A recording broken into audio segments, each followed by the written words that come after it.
রাত ৩টা। পুরো শহর যখন ঘুমে, তখন পুরান ঢাকার একটি জায়গা জেগে ওঠে হাজার মানুষের পদচারণায়। খাবারের গন্ধ, আগুনের ঝলক আর মানুষের ভিড়ে জমে ওঠে এক অন্যরকম দুনিয়া। আজ আমরা এসেছি পুরান ঢাকার বিখ্যাত নাজিরা বাজারে রাতের সেহরির অভিজ্ঞতা দেখতে। পুরান ঢাকার শত বছরের খাদ্য ঐতিহ্যের একটি গুরুত্বপূর্ণ অংশ এই সেহরি সংস্কৃতি। রমজান মাসে গভীর রাত থেকে এখানে শুরু হয় খাবারের আয়োজন। দূর দূরান্ত থেকে মানুষ আসে শুধু এই রাতের খাবারের স্বাদ নিতে। এখানে শুধু খাবার নয়, আছে ইতিহাস, সংস্কৃতি আর পুরান ঢাকার আসল ভাইব। ল্যাম্পপোস্টের হলুদ আলো আর কুয়াশা ভেজা রাতে বাতাসের গন্ধে মিশে থাকে এলাচ, দারুচিনি আর খাঁটি ঘিয়ের ঘ্রাণ। আজ আমরা হারাবো নিশিরাতের সেই শাহী দস্তরখানে। আমি শফিক আছি আপনাদের সাথে। আপনারা দেখছেন শফিক দা এক্সপ্লোরার।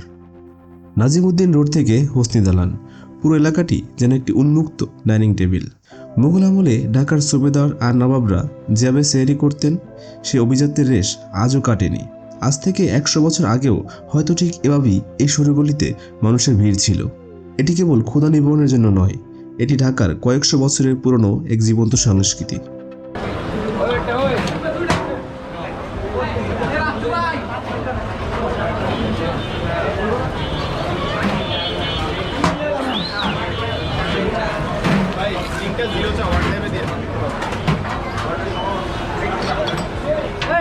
নাজিরা বাজার ঢুকতেই চায়ের একটি কড়া গন্ধ মৌমাছির মতো ডেকে নিয়ে গেল মধুর কাছে।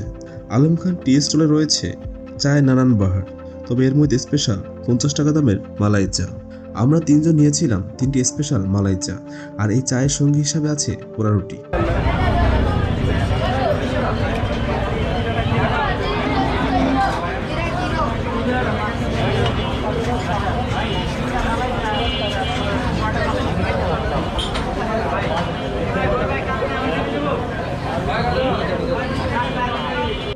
এই রুটি আগুনের আছে এমনভাবে সেকা হয় যে এর উপরের অংশটা মচমচে আর ভিতরে থাকে একদম তুলতুলে নরম। চাটার স্বাদ ছিল এক কথায় অসাধারণ। গণদুধের স্বর আর কড়া লিকারের পারফেক্ট ব্যালেন্স। আর এই পোড়া রুটিটা যখন চায়ের মালাইয়ে ভিজে আপনার মুখে যাবে, তখন আপনি বুঝবেন কেন মানুষ দূর দূরান্ত থেকে এখানে আসে। সত্যি কথা বলতে, এই রুটির স্মোকি ফ্লেভার আর চায়ের মিষ্টতা মিলে জিভে যে স্বাদ লেগে থাকে তা ভোলার নয়।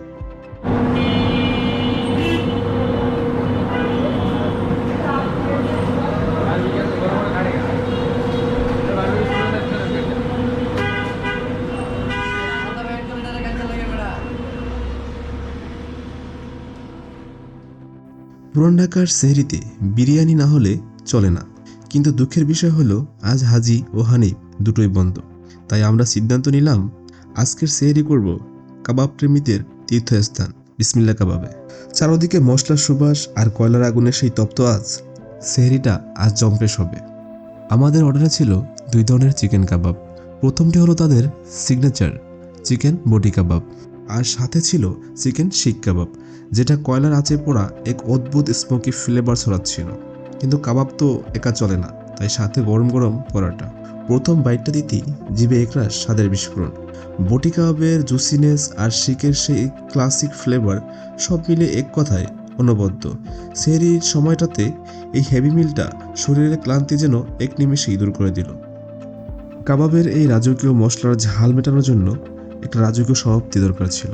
তাই আমরা চলে এলাম পুরান ঢাকার আরেক কিংবদন্তি বিউটি লাচ্ছিতে। আমরা নিয়েছিলাম তাদের আইকনিক মালাই লাচ্ছি।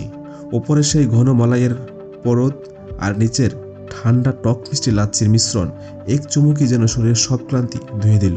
কাবাবের ঝালের পর এই লাচ্ছি যেন অমৃতের মতো কাজ করলো। তেহরিতে বিসমিল্লাহ কাবাব আর বিউটির লাচ্ছি, পুরান ঢাকার এই ট্রেডিশন ছাড়া আমাদের ফুড ব্লগ যেন অসম্পূর্ণই থেকে যেত। আজকের এই ফুড জার্নি আপনাদের কেমন লাগলো? এমন আরও ফুড স্টোরি দেখতে আমাদের সাথেই থাকুন।